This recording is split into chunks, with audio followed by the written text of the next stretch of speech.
Quick question. When you see this headline, this picture, what comes to mind? What would a sane person who doesn't have that much time, or maybe is not one that reads articles and just scrolling on socials, what would they think? Man skateboarding to Africa has belongings stolen. Then read the bottom, man skateboarding to Africa from Brighton has belongings stolen. So you go, European skateboarding from Europe to Africa has belongings stolen. But from where? It's so interesting because then I read the article, right? Because I'm just not one of those people. I'm like, oh, let me see what's up. What would you look at that? Man skateboarding to Africa for charity has said that his belongings, including his passports, have been stolen.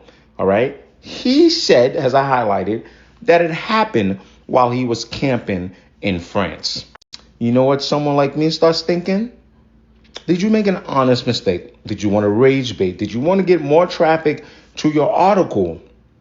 Or is this some kind of propaganda that you decided to just keep this way?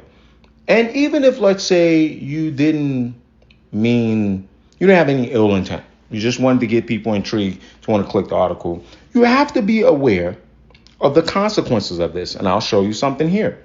And what do you start seeing? I mean, you have people correcting it, but look at that. You bring all the racists out. Who would have guessed that would have happened?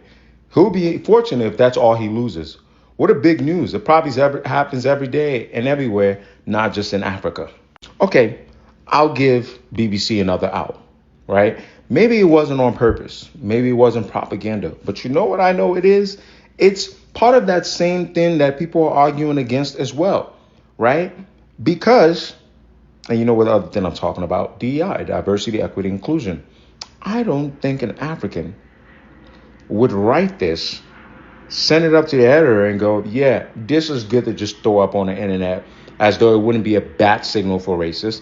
And I looked up the author, the journalist here that wrote this. His name, Joshua Askew. We zoom in a little bit. So again, I like to give people plausible deniability. That is not an African, as far as I know, right? And yeah, a non-African would write this and not think to themselves, even if they don't have ill intent, what picture am I painting here? How does this make Africans look? So yeah, very fascinating how this all works.